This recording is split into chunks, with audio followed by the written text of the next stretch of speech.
They're a brilliant orange sight by the millions as the season changes, and I'm not talking about the leaves. This week is all about monarch butterflies.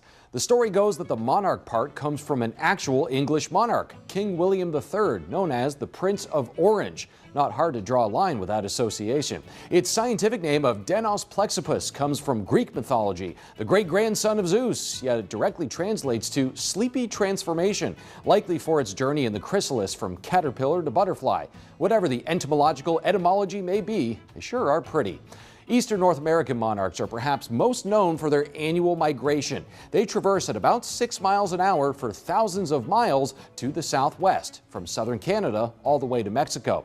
The typical peak for seeing them either flying or resting is about mid-September in the Midwest, with most completing their trek once November arrives. They eventually return to their northern climes in a few spread-out waves. Their wings also don't have to work quite as hard as other butterflies at 5 to 12 flaps per second compared to an average of 20 per second for other species. There is a very similar looking butterfly called a viceroy. The only real distinct difference is a black stripe running on the bottom of its back wings, plus a faster flight pattern.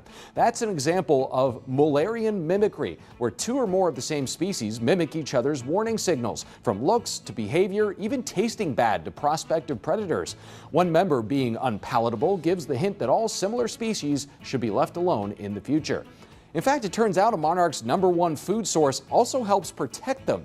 Milkweed contains toxins called cardinalides, which can kill an insect, horse, even human in high enough concentrations. All animals have a sodium-potassium pump in their cells, flushing out sodium once the electrical firing of nerves and muscles is complete. This particular toxin binds to those inner workings, ultimately leading to vomiting or cardiac arrest. Monarchs have evolved to not only tolerate cardinalides, but store them as early as their caterpillar stage. Select predators have evolved to keep up, like this Chinese mantis, but they're few and far between. And unfortunately, monarch populations have much more pressing matters.